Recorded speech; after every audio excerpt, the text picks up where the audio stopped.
Mel K from the Mel K Show here with Total News at Turning Point USA, and I am here with America's Sheriff, Sheriff Lamb. How you doing? Yes, I'm doing great. Thank you for having me on. We're in your backyard today. I know, I love it. This feels good, right?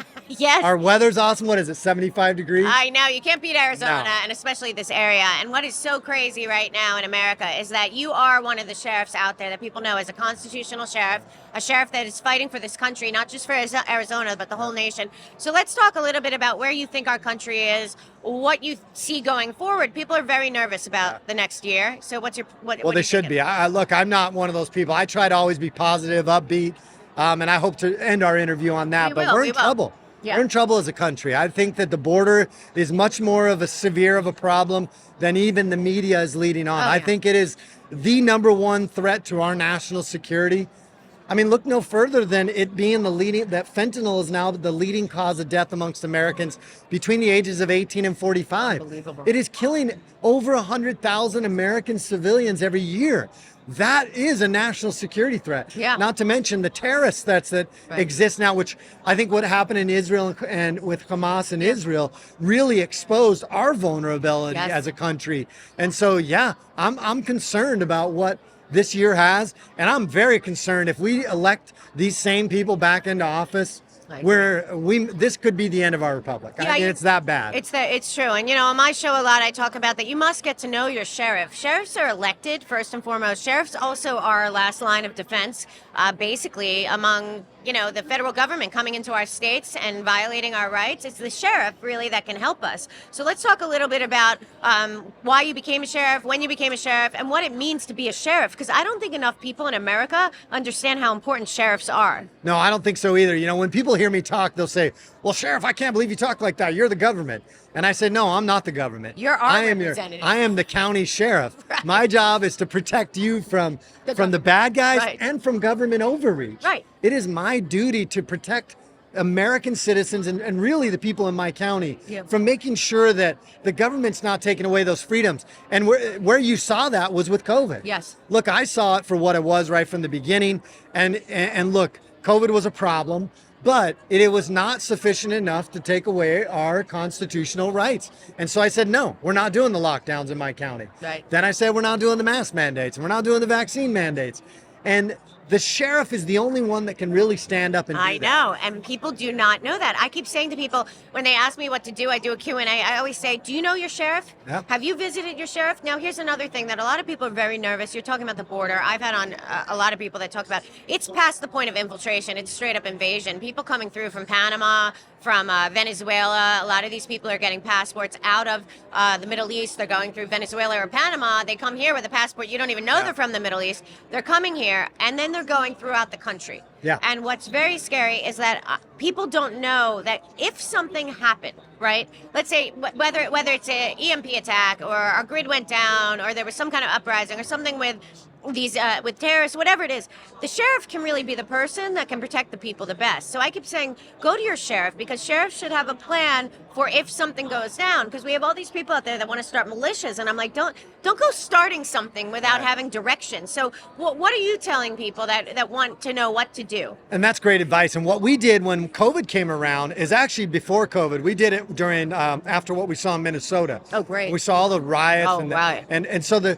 constitutionally in the state of Arizona, one of the things it says is the sheriff has to suppress any insurrections, affrays, riots, anything that comes to my knowledge. Right. It also says that I can have a posse to help do that. Right. And so what I did was I started a civilian posse where I started educating the people as to what my limitations and what I can do as a sheriff. Great. And I started involving my community. And I had a lot of pushback, people saying, oh, you're creating a militia. And I said, no.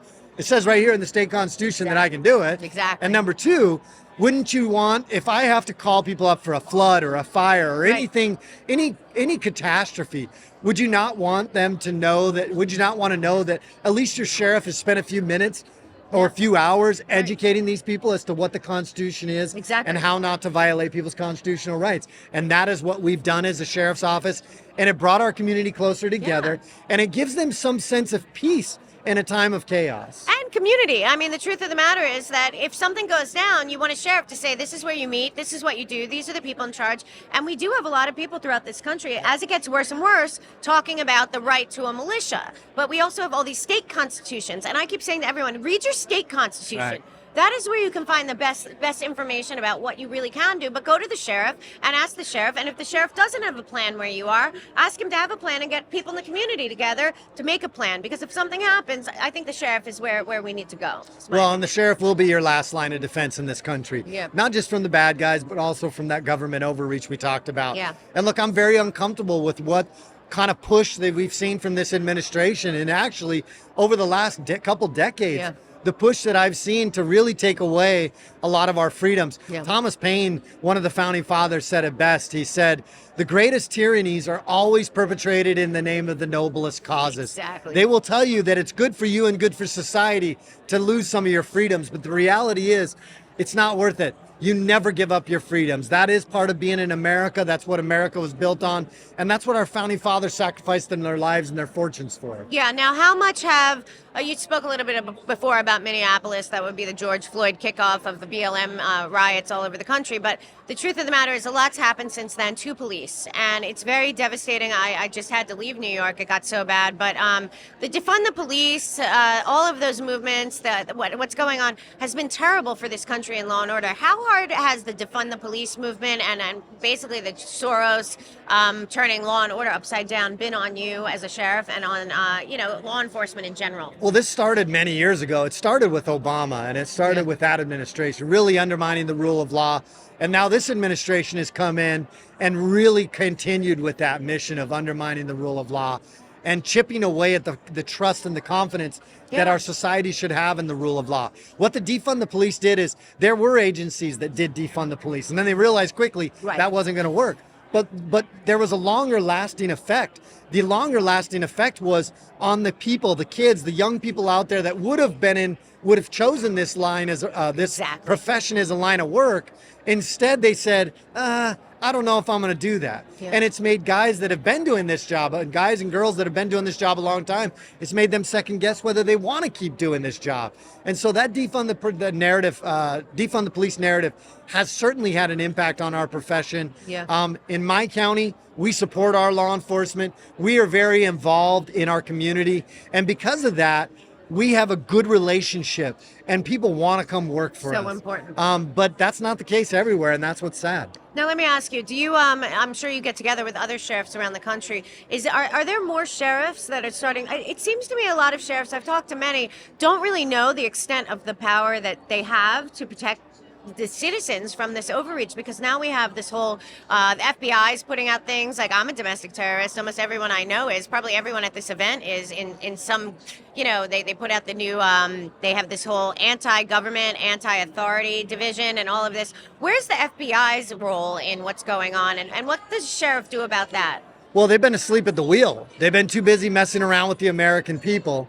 Instead, they should have been focused on what was happening at our southern border and stopping terrorists from coming into this country. And now they're having to admit that whether it's Chinese that have 10 Chinese police stations they found, there was 30,000 Chinese nationals, military-age men that it came through last year. Right. You've got Russians. They said, the Director Ray said there's untold amounts of Russian spies. Now they're saying the alarms are going off all over as far as terrorist threats in this country. And I say that the FBI had been misallocating their resources, going after American people. Yeah. Especially people that were involved in January 6th, going after them instead of really focusing on going after parents at school boards, going after the Catholics, going after all these people that are just real Americans. And what we've seen now is we put ourselves at a real risk and a threat because the FBI, I think, failed to do their job. Yeah, and we're weaponized against the people rather than weaponized against the terrorists. And can I say, look, there's good men and women that do that job. I know great men and women in the FBI, so that's not what I mean. What I mean is Washington, D.C., the bureaucracy that exists in Washington, D.C., in law enforcement shouldn't exist Yeah. has really been what's hurt that great organization. Yeah, and it's sad because I do know FBI agents too that they're horrified by what's going on. They've been in there 20, 30 years. I have a couple that are whistleblowers, and it's sad, but I think we can turn this all around. But we do need leaders, and you're one of those leaders. So let's talk about going into 2024. I see them wanting to cause as much chaos as possible. I believe that the government itself has been fully captured by this globalist billionaire oligarchy that is running some kind of controlled demolition of America. But I think that they pushed a lot of it too far, and I think that there's a tide turning as we are speaking. But we got, a year ahead. What are you looking at next year? What are you thinking? What do you want the people to know? What should people be doing out there? Well, I think the tide is turning as well, and I think you're exactly right. If you go back and read Saul Alinsky's Rules for Radicals, Exactly. Marxist tactics, Stalinistic tactics, and evil, really just evil in general, what it is you create chaos. Right. And if you can create chaos and contention, Exactly. and it creates a need for government, let's say, to come in and be the problem solver. Right. But they don't solve the problems. They just create more problems. Right. And so, frankly, I think they know they're underwater. I think they know that the American people are waking up and they're tired of this political regime and political game we have going on in Washington, D.C. And I'm afraid that when it's not going your way, what do? You create more chaos and contention. Yeah. And look, I'm dead focused on getting back and figuring out how we fix this on a national level. That's why I've jumped into the Senate race. I didn't want to do it. I mean, I love being sheriff, but I cannot stand on the corner and watch the building burn to the ground. It's not in my nature. So I'm doing my part. Instead of just being the guy that just talk. Yeah. I'm doing my part. Well, I'm getting in the race. Yeah, but you're doing your part because we do need you in Senate, and I want to jump to your Senate candidacy and your Senate race because the more people and I keep telling people, it doesn't matter what state. We need as many people in there that are America first, that understand the states. Right. So let's talk about what's your district here that you're So that's the entire state. Senate? So everybody in the Wow. state of Arizona is going to have a chance to vote. I've been fortunate enough to serve the people of Pinal County. I'm looking forward to serving the people of the state of Arizona. Great. You can go to sherifflandforsenate.com. You can sign my petition. I know that Bidenomics is killing every American family out there, but if you got a few extra bucks, you want to give a Christmas present to the Sheriff Lamb campaign? Yeah. We'll take those too.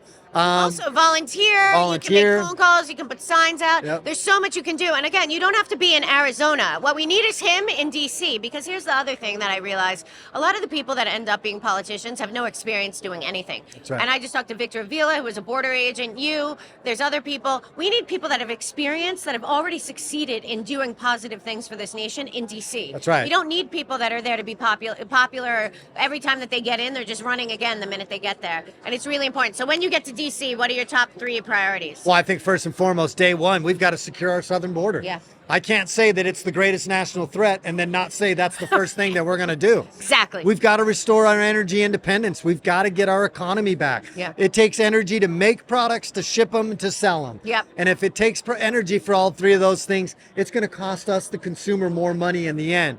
And so we've got to get our economy rolling again. We've got to start holding our federal law enforcement agencies accountable, the bureaucrats in Washington that have consistently breached our constitutional rights. We've got to hold them accountable. And I think those top 3 things are important enough right now. Let's start with that. They are. And national security and border security are intertwined. Yeah. And so we've got to start showing strength.